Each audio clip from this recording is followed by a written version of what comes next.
el anciano a la señora elegida y a sus hijos, a quienes yo amo en la verdad. Y no solo yo, sino también todos los que han conocido a la verdad, a causa de la verdad que permanece en nosotros y estará para siempre con nosotros. Sea con vosotros gracia, misericordia y paz de Dios Padre y del Señor Jesucristo, Hijo del Padre en verdad y en amor. Mucho me regocijé porque he hallado a algunos de tus hijos andando en la verdad conforme al mandamiento que recibimos del Padre. Y ahora te ruego, Señora, no como escribiéndote un nuevo mandamiento, sino el que hemos tenido desde el principio, que nos amemos unos a otros. Y este es el amor, que andemos según sus mandamientos. Este es el mandamiento, que andéis en amor, como vosotros habéis oído desde el principio. Porque muchos engañadores han salido por el mundo, que no confiesa que Jesucristo ha venido en carne. Quien esto hace es el engañador y el anticristo. Mirad por vosotros mismos, para que no perdáis el fruto de vuestro trabajo, sino que recibáis galardón completo. Cualquiera que se extravía y no persevera en la doctrina de Cristo, no tiene a Dios. El que persevera en la doctrina de Cristo, ese sí tiene al Padre y al Hijo. Si alguno viene a vosotros y no trae esta doctrina, no le recibáis en casa, ni le digáis bienvenido, porque el que le dice bienvenido participa en sus malas obras. Tengo muchas cosas que escribiros, pero no he querido hacerlo por medio de papel y tinta, pues espero ir a vosotros y hablar cara a cara para que nuestro gozo sea cumplido. Los hijos de tu hermana la elegida te saludan. Amén. He tomado la determinación, hermanos, brevemente aquí, pues de hacer un breve estudio de la segunda epístola del apóstol Juan, ya que tiene ciertas instrucciones respecto a la unidad en el amor, pero en la verdad, el crecimiento en el amor, en la verdad, y sobre todo la verdad de nuestro Señor Jesucristo. El tema de esta epístola es la defensa de la verdad y una exhortación para amarnos precisamente en la verdad. Ese es el tema de la epístola. Si usted se da cuenta, el mandamiento que el apóstol da es que nos amemos los unos a los otros, pero ese amor está fundamentado de acuerdo a lo que él está mandando aquí, es a amarnos en la verdad. Y ese es precisamente el tema de la epístola, de esta carta, es animar, exhortar a los hermanos a que se amen en la verdad y que anden en la verdad. Ese es el tema principal. Ahora, hermanos, la verdad es que tratar toda la epístola en un solo sermón, que es corta, sí, brevemente, ese es el libro más corto de la Biblia. Tratar toda esta epístola así brevemente en un solo sermón sería un poquito difícil a causa del material que se encuentra en ella. Realmente hay muchas cosas que hablar. Por ejemplo, el apóstol Juan, podemos dividir brevemente esto en 3 secciones, pero sin embargo la segunda sección sería un poco más extensa por la cantidad de temas que él expresa allí. Las 3 secciones serían el saludo, como toda carta, un saludo, versículo 1 al 3. Luego viene la razón de escribir esta carta, que va del versículo 4 al versículo 11, como evidentemente allí se encuentra dividido. La división no está mal en este sentido. Y luego la despedida, que se encuentra en el versículo 12 al 13. Ese bosquejo que tienen nuestras Biblias, los subtítulos que se encuentran allí, realmente tienen una correcta división. Ahora, los títulos que tiene allí como tal, ya podríamos revisar, ¿no? Sí, obviamente ya de acuerdo a la iluminación que el Señor nos va dando, podemos ir viendo cuál es el bosquejo que podríamos seguir. Y evidentemente yo creería que encontramos la razón de escribir esta carta es de darle un mandamiento a la iglesia, y el mandamiento se divide en 3 partes que ya lo vamos a ver más adelante si el Señor así nos lo permite. Por el día de hoy vamos a trabajar la introducción o digamos la salutación que el apóstol Juan da. Brevemente vamos a estar viendo en esto un saludo a los hermanos en la verdad. Sé que en el cartel que vimos aparecía de la verdad. Me disculpan, hubo un error a la hora de escribir el mensaje y se quedó así. Pero es un saludo saludando a los hermanos en la verdad. Ese es el título de nuestro sermón, saludando a los hermanos en la verdad. Y evidentemente, como ya ustedes lo saben, de acuerdo a lo que hemos leído, vamos a tratar específicamente el saludo. O sea, va del versículo 1 al versículo 3 en el día de hoy. Pero obviamente hay que entrar una pequeña introducción de la epístola como tal. ¿Sí? Esta primera carta tiene como propósito, ya lo hemos dicho, alentar a los hermanos a permanecer en la verdad, viviendo los mandamientos del Señor y entonces así viviendo en amor. La palabra verdad tiene un marcado énfasis en esta epístola.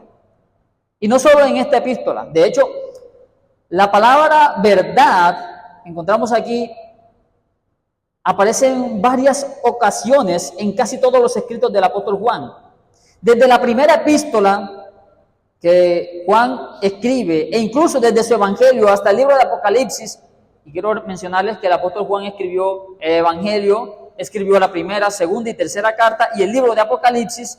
Entonces, en esos 5 libros, la palabra verdad tiene un gran peso para el apóstol. Aparece aproximadamente 37 veces de las 100 veces que esa palabra, verdad, se registra en el Nuevo Testamento. Para ponerle en contexto. Miren, el Nuevo Testamento tiene 27 libros. Y de los 27 libros aparece la palabra verdad 100 veces. Ahora, resulta que quien más utiliza la palabra verdad en el Nuevo Testamento, en esos 27 libros, es el apóstol Juan, utilizándolo 37 veces solamente él. Entre los cuales la palabra verdad aparece mayormente en las 3 epístolas o las 3 cartas que él escribe. O sea, primera, segunda y tercera. Ahí se registra aproximadamente unas 20 veces la palabra verdad, sin mencionar los derivados que pueden aparecer de esta verdad, como por ejemplo la palabra mentira, mentiroso, son palabras que hacen alusión a la verdad como tal. Así que el apóstol Juan indiscutiblemente es el apóstol de la defensa de la fe. Su principal propósito al escribir sus escritos indiscutiblemente es advertir acerca de los falsos maestros que salieron de la iglesia, como ya lo menciona en la primera epístola. De hecho, hay que mencionar a los que nos visitan, ya esa epístola la estudiamos hace mucho tiempo en la iglesia, quizá no había algún registro por allí, pero sí, ya la estudiamos en algún momento, que también claramente nos insta a abrazar la verdad y a reconocer la verdad y a alejarnos de los mentirosos, de los falsos maestros que salieron de la iglesia, que andan por las iglesias tratando de engañar y hacer errar a otros. Entonces, después de escribir acerca de esos falsos maestros en la primera epístola, ahora Juan se da a escribir a las iglesias para que se afiancen en la verdad y fortalezcan su amor en la verdad. Estos falsos maestros, para recordar un poco lo que vimos en la primera epístola, porque es importante mencionarlo, estaban enseñando que Cristo no se había encarnado, que Cristo, el Hijo de Dios, la segunda persona de la Trinidad, no se había encarnado, o que si lo hizo, no fue verdadero Dios. Eso era lo que enseñaban ellos. Entonces, ¿qué decían estos falsos maestros? Que Dios no pudo haberse encarnado. No. ¿Sí? Eso decían los falsos maestros. Ahora, si lo hizo, entonces no era verdadero Dios. Y si era Dios, entonces no era hombre. Esas eran las cosas que los falsos maestros decían, porque había un asunto de cierta doctrina gnóstica que estaba dando sus primeros inicios,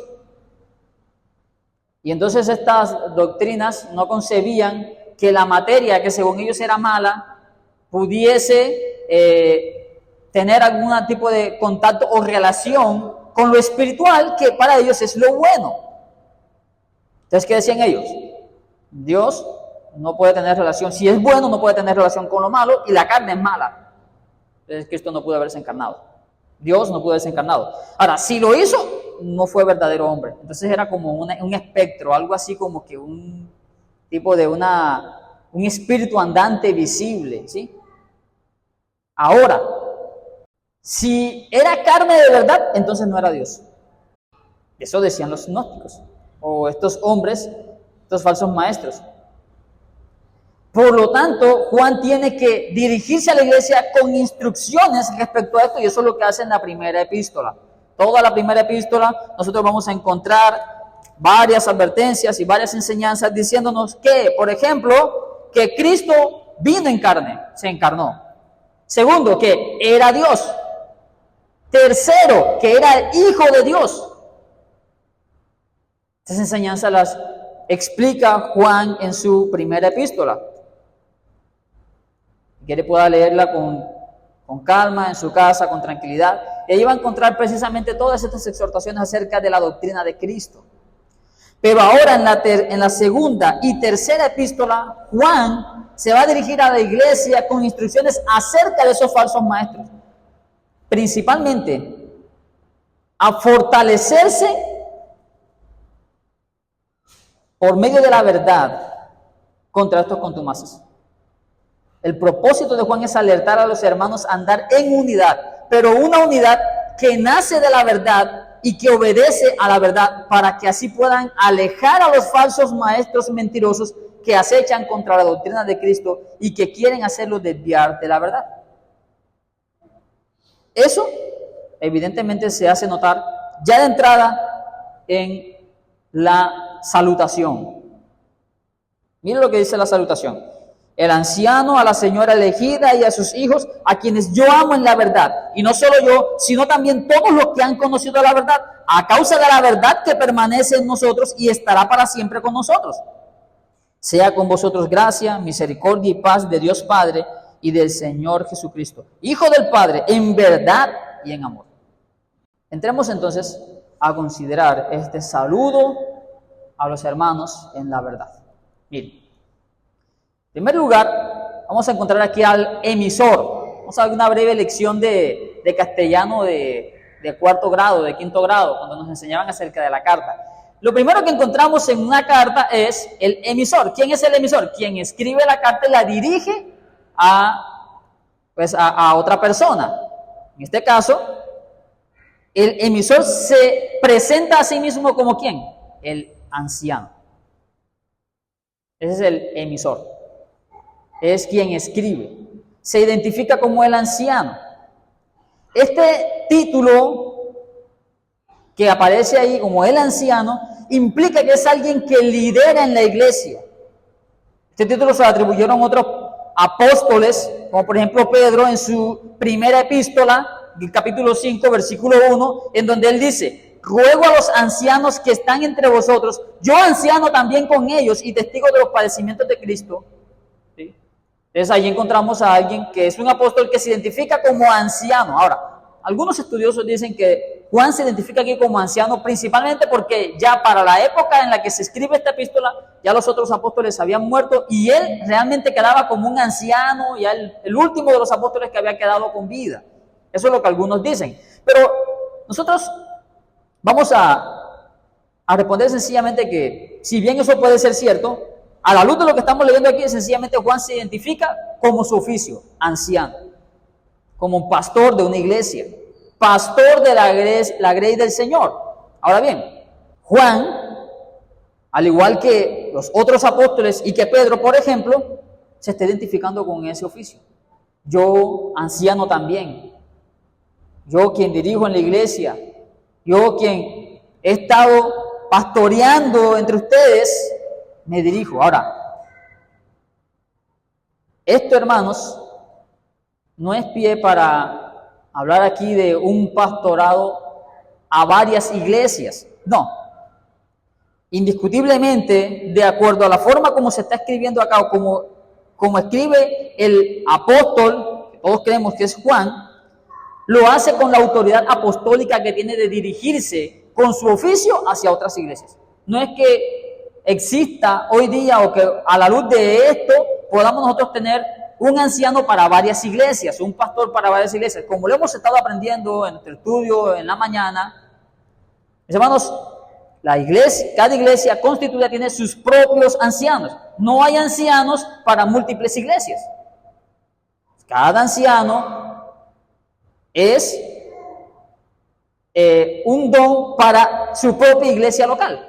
Pero en este caso puntual, quien está escribiendo es uno de los pastores a los cuales el Señor encomendó el cuidado de la iglesia y que puso el fundamento. Es uno de los apóstoles, Juan. Él se identifica aquí como eso, un anciano, como un pastor, sencillamente para mostrar la autoridad que Cristo le ha delegado. Él ejercía la autoridad dentro de todas las iglesias, incluso dentro de las iglesias futuras. Por eso Juan puede escribir con esa autoridad. Y esto, hermanos, es aplicable a nosotros específicamente porque podemos decir que el hecho de que Juan se identifica como un anciano hacia otras iglesias tiene la intención de que esta epístola sea relevante no solo a la iglesia en Éfeso, sino también a las iglesias de nuestros días. Ahora, lo segundo es el receptor, en lo cual podemos notar que esto también es incluso aplicable para nosotros. Cuando hablamos del receptor, nuevamente, vuelvo y les explico un poco, estamos hablando de quien recibe la carta, quienes van a leerla. ¿Quién es el receptor? El texto no lo dice. A la señora elegida y sus hijos. A la señora elegida y sus hijos. Este receptor, por la forma como se lee, como se está expresando aquí el apóstol, no es una señora específicamente como tal. Realmente muchos creen, y yo estoy de acuerdo con ellos, creo que deberíamos abrazar esta posición, es que es un título que se le atribuye a la iglesia y a sus miembros. ¿Por qué? ¿Por qué utilizar el término señora elegida hacia la iglesia y no pensar, por ejemplo, como algunos han interpretado, que se atribuye a María o a Elizabeth? Bueno, primero porque para esta época muy probablemente ya tanto Elizabeth como María ya pudieran estar muertas, es lo primero. Y lo segundo es porque, mis hermanos, al finalizar la epístola, el versículo 13, encontramos los siguientes: los hijos de tu hermana, la elegida, te saludan. Así que no puede haber dos elegidas, a menos de que esté hablando de una forma metafórica. Entonces allí claramente podemos entender que Juan está hablándole a iglesias. Bueno, pero ¿y por qué Juan está hablando aquí a iglesias en términos de señora elegida? Bueno, hermanos, en primer lugar, voy a decirlo brevemente, porque en la Biblia a las ciudades, a la iglesia, a Israel, se les trata o se les llama muchas veces como mujeres. Por ejemplo, mire Apocalipsis capítulo 21, versículos 9 y 10. Apocalipsis capítulo 21, versículos 9 y 10. Allí vamos a encontrar lo siguiente. Vino entonces a mí uno de los 7 ángeles que tenía las 7 copas llenas de las 7 plagas postreras y habló conmigo diciendo: ven acá, yo te mostraré la desposada, la esposa del Cordero. Y me llevó en el espíritu a un monte grande y alto y me mostró la gran ciudad santa de Jerusalén que descendía del cielo. ¿Cómo se presenta aquí a la Jerusalén celestial? La esposa, una mujer. Piénselo de esta forma. Juan es el mismo que escribió Apocalipsis. Entonces claramente Juan está hablando aquí, al hablar de señora elegida, no de una mujer física, sino obviamente en el mismo término metafórico de una iglesia o de alguna localidad en donde haya hermanos a los cuales se les pueda llamar también hijos en la fe. Recuerden que, por ejemplo, el apóstol Pablo también habla de hijos espirituales. La razón es porque, según muchos creen, hubo falsos maestros que en muchas ocasiones interceptaban las cartas apostólicas para que no fueran leídas en las iglesias en donde ellos eran líderes. Entonces, muchas veces al leer que esta carta era dirigida de una forma personal, las dejaban seguir. Es por eso el apóstol Juan aparentemente por eso escribe de esta forma. Lo ciertísimo, hermanos, es que Juan está utilizando un lenguaje metafórico para hablar de una iglesia a otra iglesia. Ahora bien, estos receptores tienen unas características familiares para con el escritor que manifiestan el tipo de relación que hay entre ellos. ¿Cuál es el tipo de relación? A quienes yo amo en la verdad, dice el texto. El vínculo que hay entre el escritor y sus lectores es un vínculo de amor. El anciano ama en la verdad a la señora elegida y a sus hijos. Nótalo bien. Y esto entonces nos alumbra un poco más la vista para que podamos entender que no se trata de una mujer puntualmente, ni de unos hijos como tales, sino de una iglesia a quien el apóstol dice amar en la fe. El vínculo, por otro lado, es la verdad, la cual se hace evidente en la siguiente frase. Y no solo yo, sino también todos los que han conocido la verdad. Claramente ahí queda claro. La relación que hay entre el autor y sus receptores es el amor. Pero es un amor que nace según ¿qué? En la verdad. ¿Cuál es la fuente del amor del autor, del apóstol Juan, con quienes le leen? Lo que hay en común en ellos, la verdad. Note la forma como él lo expresa. A quienes yo amo, y dice, y no solo yo, sino también todos los que han conocido la verdad. Como ya lo habíamos dicho, la verdad es un tema crucial para el apóstol Juan. La verdad es un tema crucial para el apóstol Juan. Y podríamos decir que el apóstol Juan era alguien que luchaba por la pureza doctrinal. Su amor por la verdad lo llevaba a amar a todo aquel que predicara y viviera la verdad. Y esto él lo deja expresado en sus palabras aquí. A quienes yo amo. Esta iglesia a quien él escribe es una iglesia que amaba la verdad y por lo tanto él los amaba también a ellos. No solo él, sino que incluso Juan da por sentado que es una característica de todos aquellos que aman la verdad, que también aman a sus hermanos. Ahora nosotros bien, aquí ya podemos ir entendiendo un poco el punto del apóstol Juan. Es un apóstol, defensor de la fe, que le escribe a una iglesia a la cual él ama porque tienen algo en común, la verdad. Y esto no es algo exclusivo del apóstol, sino también de todos los que aman la verdad. ¿Cuál es, hermanos? Ahora vamos a nuestro segundo punto de este saludo. ¿Cuál es la causa de esta expresión de amor de Juan? ¿Cuál es la causa de este amor, de esta hermandad? La causa la encontramos en el versículo 2. A causa de la verdad que permanece en nosotros y estará para siempre con nosotros. El clímax del saludo, solamente del saludo, el clímax de este saludo está en la causa o motivo de la relación que existe entre el escritor y quien le lee. Es una verdad, es la verdad, una verdad que permanece y que estará siempre, dice el apóstol. Ese es el vínculo de la hermandad, de la fraternidad que hay entre ellos dos. Juan parece estar recordando el amor que tienen los creyentes entre sí, causado por la verdad de Cristo. Una verdad que nos preserva, nos santifica y nos une. Y ese es el punto del apóstol Juan. ¿A quiénes se dirige él? A los que aman. ¿Y quiénes son aquellos que aman? Los que están en la verdad. La verdad es el vínculo de todo verdadero cristiano. Es la fuente en la cual nosotros nos encontramos en amor. Y eso no lo cogió el apóstol Juan como algo que él quiso sencillamente aplicarlo a la iglesia porque él era el apóstol Juan. No. Y aunque si lo hubiese hecho, tenía la autoridad del Señor.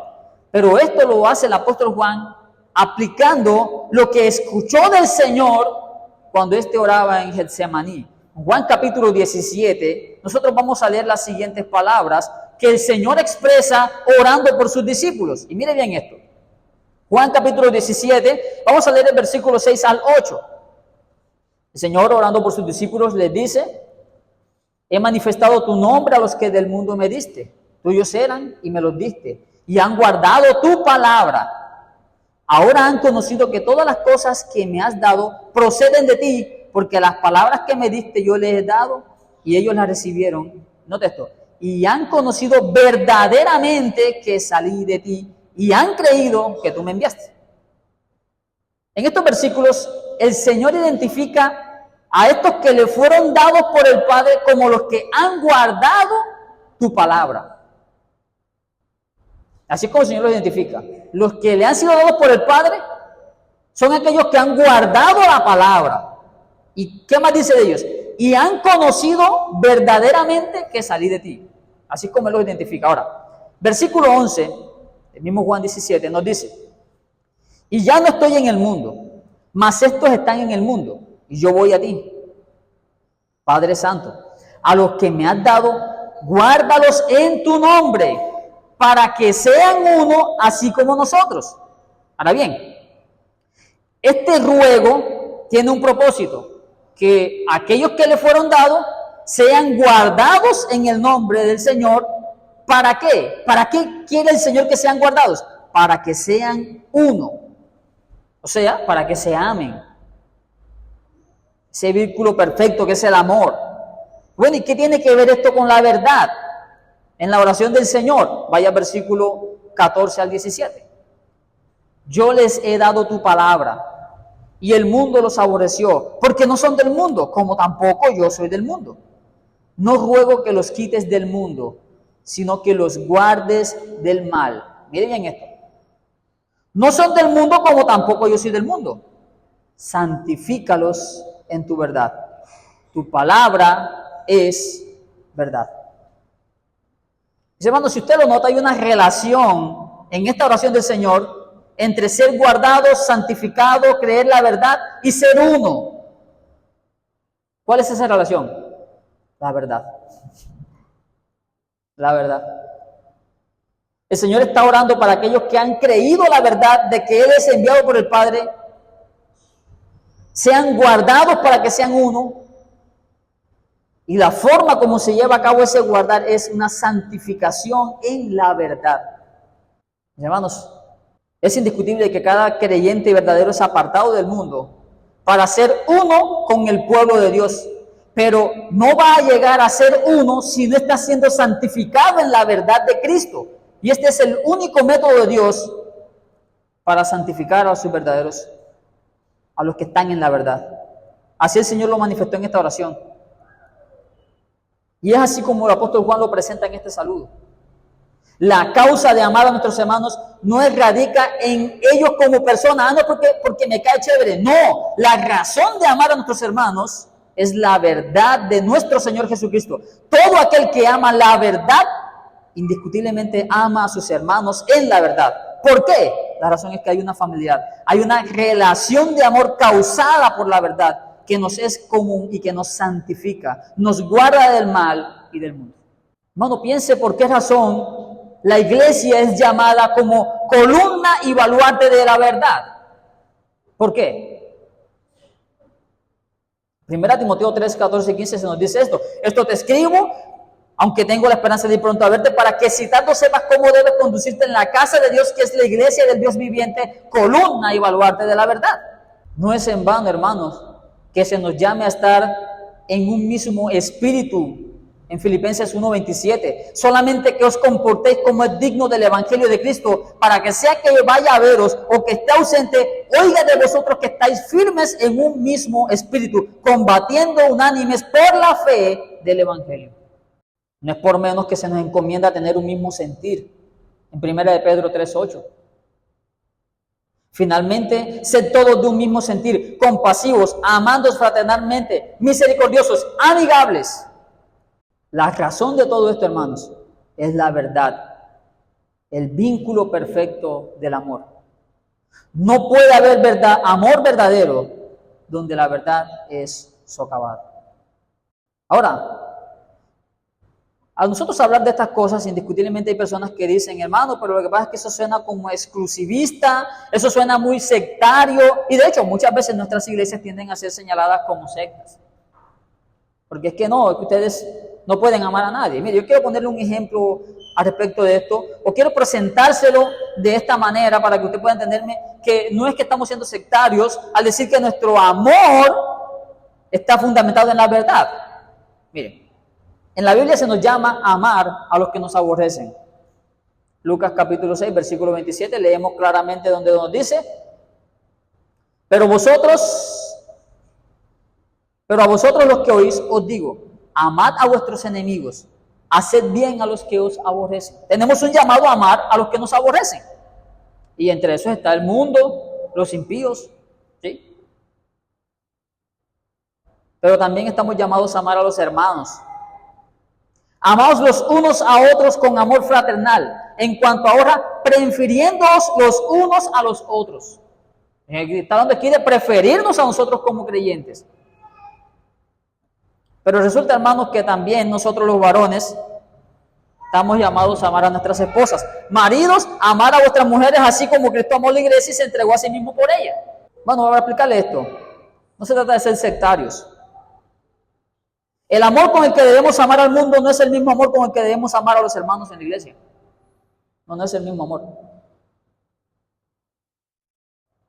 Así como tampoco es el mismo amor que debemos mostrar a nuestros hermanos el que le mostramos a nuestras esposas.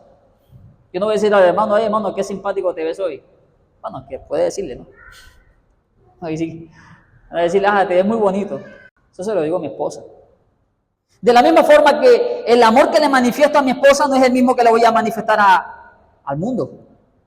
Ni tampoco se lo voy a expresar de la misma manera a mi hermano en la fe.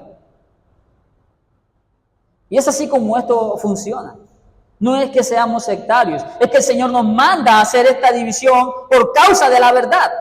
Hay un vínculo de amor entre la iglesia que se fundamenta en la verdad y que nos une inseparablemente por ser guardados en la verdad. Se lo voy a expresar de esta forma. Entre más verdad tenemos en común y más compartimos, más fuerte se hace el vínculo de nuestro amor.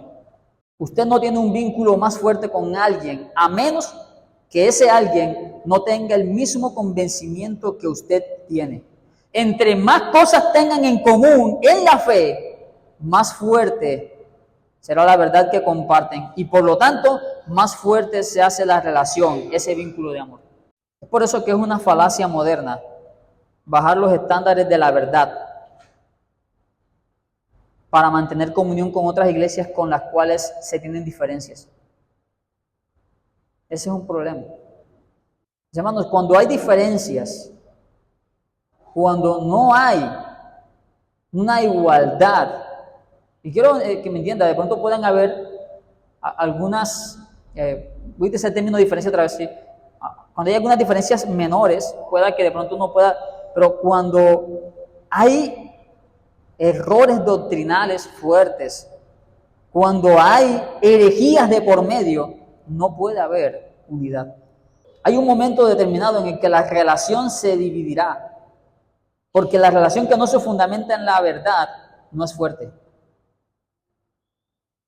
Eso mismo puede aplicarse a las personas que se acercan a la iglesia. ¿Por qué razón no tienes tanto amor por la iglesia? Porque evidentemente no estás compartiendo la misma verdad. No estás creciendo en la verdad. Lo mismo aplica para la iglesia. Hay personas que se acercan a la iglesia y desean conocer más verdad. Y entre más verdad van adquiriendo, deberían irse acercando más si es que estamos guardando correctamente el depósito de la fe. Entonces vamos a ver los que se acercan más a nosotros. El vínculo es cada vez más fuerte. Llegamos a ser entonces la familia de la fe. Yo no sé si usted ha experimentado ese gozo cuando llegamos a la fe bíblica y cuando vamos conociendo más verdades. ¿Cómo empezamos a apreciar a nuestros hermanos cada vez más a medida que van creciendo en ese conocimiento del Señor? Empieza a haber un aprecio, un amor, que está creciendo en el conocimiento. A menos a que usted no ame la verdad, usted no se gozará de saber que hay alguien nuevo que está creciendo en el conocimiento de la verdad y de la aplicación de la misma. Pero cuando nosotros amamos la verdad, ese amor por la verdad nos lleva a considerar precisamente nuestra manera de ver la relación que tenemos con aquellos que también aman la verdad. Ahora, hermanos, esta salutación termina con un deseo. No quiero estancarme allí en ese vínculo, la causa de esa relación de hermandad, quiero pasar ahora al deseo que se expresa en esta salutación. Como toda buena epístola apostólica, buena carta escrita por un apóstol, lleva unos deseos consigo como todos los otros. Pablo también escribe gracia y misericordia, gracia y paz de Dios y Padre. Juan también escribe lo mismo. Sea con vosotros gracia, misericordia y paz. No vamos a profundizar mucho en cada una de estas cosas que el apóstol desea, puesto que ya algunos de nosotros sabemos que quieren decir estas cosas. En todo buen deseo, Juan está hablando aquí de gracia, que es una perfección divina en la cual Dios se digna a escoger según su voluntad a aquellos a los cuales Él desea salvar para la alabanza de su gloria, y los mira sin culpa solamente en los méritos de Cristo. Eso es la gracia. El deseo del pastor, del anciano, Juan, no es que la gracia sea escogiendo ahora a los hermanos, no, sino que la gracia los mire sin culpa, que Dios los siga viendo sin culpa y que siga con ellos. Misericordia es otra perfección divina según la cual Dios se compadece de los miserables que no solo no merecen nada, sino que incluso merecen la ira y el enojo. Y obviamente el deseo de Juan es que la misericordia continúe dispensando compasión a la iglesia elegida. Paz. La paz es la perfección divina en la cual mantiene la calma y puede incluso guardar nuestros corazones y nuestros pensamientos en Cristo Jesús con gozo, armonía, confianza, seguridad y libertad. La petición del apóstol es que la paz de Dios, eso que hemos mencionado, continúe con nosotros llenándonos de gozo, confianza, seguridad. Ahora, hermanos, resulta que Juan no expresa estos deseos al aire, sino que obviamente él expresa estos deseos de una fuente. ¿Cuál es la fuente? Nos lleva a considerar que el deseo del apóstol por la iglesia es que abunden estas virtudes divinas de la fuente inagotable, de Dios Padre y del Señor Jesucristo. La fuente de estos deseos, y no voy a entender aquí de la fuente de los deseos que el mundo piensa, la fuente de los deseos apostólicos para la iglesia es el único Dios verdadero que subsiste en tres personas. Aquí no se nos menciona sino apenas dos personas, pero claramente están distinguidas: de Dios Padre y, no dice de Dios Padre el Señor Jesucristo, dice de Dios Padre y del Señor Jesucristo. Incluso Juan reafirma esto al hacer una distinción en la, me disculpa la expresión, subsistencia divina, al reafirmar Hijo del Padre. Eso es lo que él dice. Sea con vosotros gracia, misericordia y paz de Dios Padre y del Señor Jesucristo, Hijo del Padre, en verdad y amor. Aunque Juan aquí no está mencionando la palabra Trinidad, muy claramente está diciendo que el Hijo y el Padre son dos subsistencias distintas. Y yo sé que de pronto en su mente, cuando yo hablo de subsistencia, de pronto usted no entiende un poco porque nosotros queremos decir lo que es lo que la doctrina de la Trinidad enseña. Es que creemos en un solo Dios que subsiste en tres personas. Ahora, hablo de la expresión subsiste porque obviamente es el término que utilizamos teológicamente. ¿Por qué? Porque el texto tampoco nos habla de manifestaciones. El texto nos está hablando aquí de dos personas distinguibles claramente: Dios Padre y del Señor Jesucristo, Hijo del Padre. Tal vez usted quiere que yo le diga más términos presentados en este texto, que le aclare un poco más esto. Bueno, para aclararle un poco más esto, quiero decirle lo que no dice el texto. Miren, el texto aquí no está diciendo de Dios el Padre y de Jesucristo, que es el mismo Padre. Eso no es lo que dice ahí. El texto está diciendo de Dios Padre y de Jesucristo, su Hijo, del Señor Jesucristo, Hijo del Padre. El texto tampoco dice gracia, misericordia y paz de Jesús, que es el mismo Padre. Tampoco lo está diciendo. Todas esas herejías que dicen que este texto dice que Jesús es el Padre, o Jesús, Hijo del Padre, que es menor que el Padre, cosa que tampoco está diciendo el texto, nos están alejando de la verdad.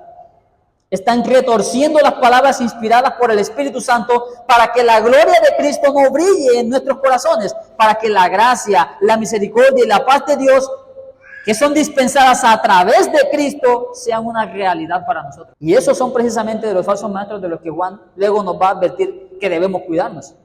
Y esa es una de las verdades, cuando digo quiero que me entiendas, es una de las verdades que Juan dice, nos une en amor. Mis hermanos, lo que Juan está diciendo es que estas bendiciones solo provienen de Dios, el Padre, y del Señor Jesucristo, quien es Hijo del Padre. Y esto solo procede en verdad y en amor. La única forma de poder aceptar estas realidades es por la fe, y creerlas nos hace una familia, la familia de la verdad, en la que nos regocijamos y deseamos que las ricas y abundantes bendiciones sean sobre nosotros. No solo por la verdad que nos es común, sino la verdad que compartimos, en la que nos gozamos. Una verdad en la que nosotros que creemos que permanezca para siempre con nosotros, por la gracia de Dios en Cristo Jesús, su misericordia dispensada a través de Cristo y su paz alcanzada por Cristo. La doctrina de Cristo correctamente entendida es una verdad inamovible de la fe. Es una verdad en la que se fundamenta el amor de los creyentes y es una verdad que fortalece nuestra relación. Comprender claramente la doctrina de Cristo nos lleva a una correcta práctica de la verdad y los mandamientos del Señor, así como también una correcta recepción de sus bendiciones para nosotros. Quiero entonces traer algunas consideraciones prácticas para nosotros. Hermanos, en primera instancia, este saludo nos muestra a la iglesia como aquella que tiene la verdad y que es unida en la verdad. Ahora, hermanos, la manera como las iglesias locales mantienen comunión es indiscutiblemente en la verdad. No puede haber comunión entre iglesias fuera de esta verdad. Entre mayor es la verdad, mayor es la unidad que existe entre la iglesia. Por lo tanto, hermanos,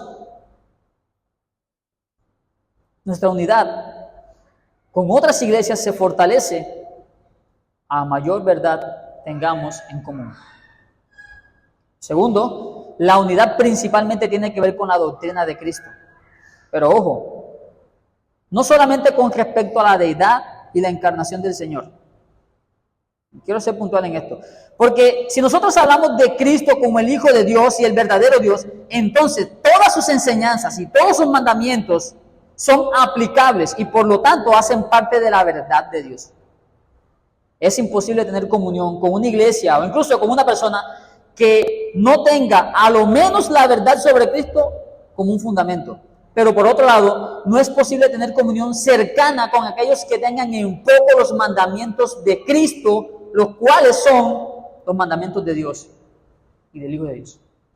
Si Cristo es el verdadero Hijo de Dios, entonces todas sus enseñanzas y todos sus mandamientos que dictó a su iglesia por medio de los apóstoles es tan verdadero y tan importante en la iglesia que hace parte de la verdad y es fundamento de la unidad de la iglesia.